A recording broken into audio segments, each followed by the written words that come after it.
Buenos días, estimados estudiantes. Soy la licenciada Carla Vanessa López. Hoy les voy a estar impartiendo el tema número 2 de su asignatura, tópico del Derecho 2. El tema es prestaciones económicas según la Ley de Seguridad Social. Para ello les he preparado unos objetivos del tema, como es analizar las prestaciones económicas según la ley, explicar en qué consiste estas prestaciones económicas según la Ley de Seguridad Social.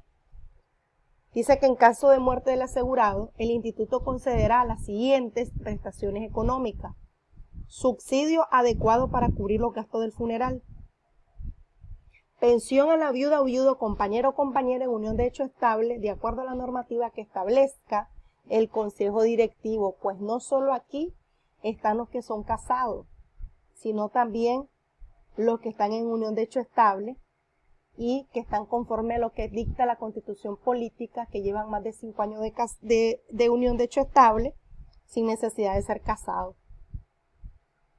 En cuanto a la pensión a los hijos menores, por lo menos hasta cumplir los 15 años de edad, prorrogable en las situaciones que establezcan o que se establezcan, porque hay personas que siguen estudiando hasta los 21 años y no trabajan ni dependen de otra persona, por lo cuanto el seguro les cubre esa pensión por orfandad hasta que terminen su carrera.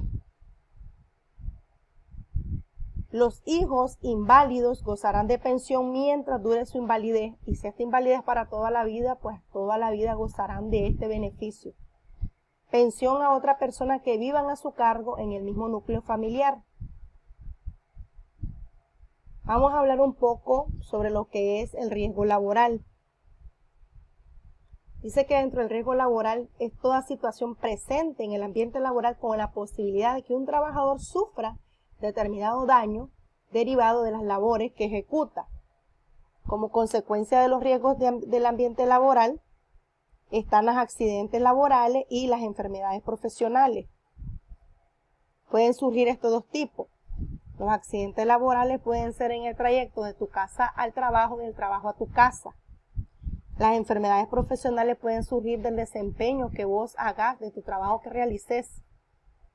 Y con los años, ¿verdad?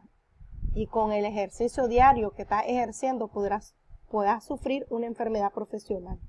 Por ejemplo, los escribanos escriben demasiado, escriben diario, y con el tiempo esos escribanos les duele mucho su mano y les ataca un nervio, hasta llegan a operarse. Dice que las prestaciones en dinero del seguro de riesgos profesionales se suspenderán cuando el asegurado incapacitado se niegue, ¿verdad?, a someterse a los reconocimientos y exámenes médicos que determine el instituto o a los tratamientos, porque ellos se tienen que someter a todo esto, o a los tratamientos que se les prescriban. Si se les prescribieron tratamiento y no lo cumplen, si no se hacen los exámenes médicos, entonces no se les va a dar, se suspende. Sin embargo, los beneficiarios tendrán derecho a una parte del subsidio por incapacidad temporal o de la pensión por incapacidad permanente, y al total de las prestaciones pecuniarias en caso de muerte. Siguiendo un poco con el tema, la ley nos establece que la supervigilancia e inspección del funcionamiento de esos sistemas, la divulgación y enseñanza de métodos de trabajo que aumente la productividad y seguridad de la empresa, la adquisición o fabricación y venta de artículos de cualquier índole que se usen para la protección de los trabajadores contra accidentes y enfermedades profesionales y todo otro medio tendiente al cumplimiento de los propósitos de este artículo, ¿verdad?, son para evitar y para proteger de cualquier riesgo profesional, accidente de trabajo o enfermedades profesionales. En los casos, dice la ley, que se pruebe que el accidente fue producido intencionalmente por el empleador, por sí o por intermediario, por intermedio de tercera persona, ¿verdad?, o que el empleado incurrió en falta grave o descuido, se descuidó, no tuvo las medidas de seguridad pertinentes que originó el accidente, o que desobedeció las medidas de prevención ordenadas por los inspectores del Instituto del Ministerio del Trabajo, ya se sabe pues qué va a pasar. ¿Qué creen ustedes que pasará? Bueno, yo les puse así esa pregunta, ese interrogante. Dice que pasa lo siguiente: se concede al asegurado las prestaciones que establece la ley, pero el empleador está obligado a restituir íntegramente al instituto las erogaciones que éste haga, o en su caso, enterar al instituto el capital equivalente al valor actual de la pensión concedida, calculada según una norma que establece el reglamento financiero. O sea que el empleador va a asumir el 100% de todos los gastos que se le va a dar al trabajador. ¿Por qué? Porque no guardó las debidas medidas de protección, no se descuidó o causó ese accidente intencionalmente y fue debidamente comprobado, va a asumir el 100% de esos gastos.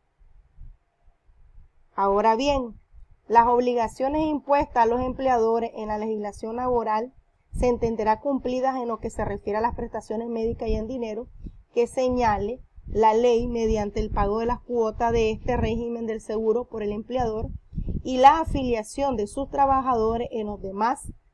Continuará vigente las obligaciones de los empleadores que fije la legislación laboral. Ya saben pues, los empleadores deben de tener mucho cuidado, ¿verdad? Porque si no guardan las medidas de protección y se les comprueba que fue negligente, que fue descuidado, va a asumir el pago completo al INSS, porque es el INSS el que le va a pagar al trabajador, pero de la bolsa del empleador. Dice que los empleadores deberán informar del accidente de trabajo en cuánto tiempo.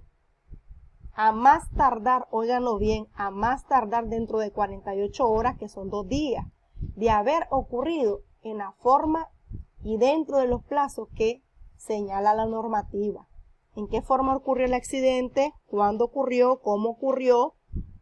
Todo eso se le debe informar inmediatamente al INSS para que tenga conocimiento de ese accidente de trabajo que sufrió el trabajador, porque así señala la normativa para darle seguimiento al caso.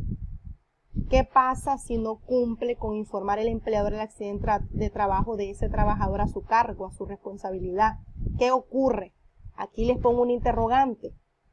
La falta de cumplimiento de esta disposición, así como las referentes a la afiliación de los trabajadores y pago de las contribuciones, serán objeto de sanciones que establece la ley y su normativa respectiva.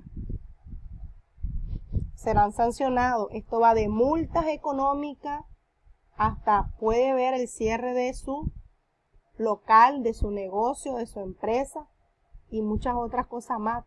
Resarcir el daño y perjuicio causado, porque acuérdense que ellos tienen una responsabilidad, y es la responsabilidad de informar ese acontecimiento, ese accidente que tuvo ese trabajador, lamentablemente.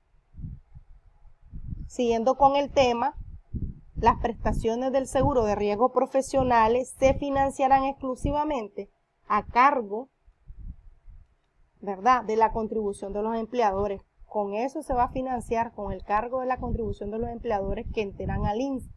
La cotización para el financiamiento del seguro de riesgos profesionales será uniforme, aunque podrá implementarse un recargo establecido por el instituto en correspondencia a la siniestralidad cuando los empleadores no pongan en práctica las medidas de higiene y seguridad ocupacional, que es la ley 618, dictadas por autoridad competente conforme ley.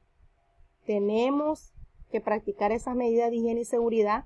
Eso lo vimos en tópico del derecho 1 y lo vamos a volver a ver de manera específica más adelante en este trimestre, en esta clase, y yo se los voy a explicar. Bueno, me despido de ustedes. Este fue el tema número 2 de tópico del derecho 2. La clase estuvo muy interesante.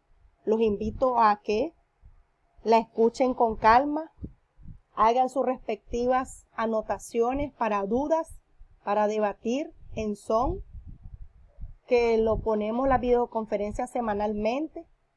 Yo les voy a mandar al grupo de WhatsApp lo que es, ¿verdad?, el live, para que ustedes le den ese link a la videoconferencia en Zoom y podamos aclarar dudas de la asignación que es de la agenda número 2 correspondiente a esta clase, y también aclarar dudas y debatamos este tema porque está muy interesante. Yo sé que les provoca muchas interrogantes, muchas dudas, y las podamos aclarar y retroalimentarnos en esa videoconferencia en Zoom.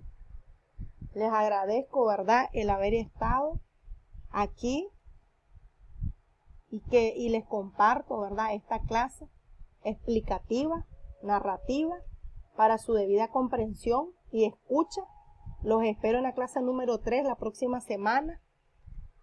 Dios me los bendiga y muchas gracias por su atención.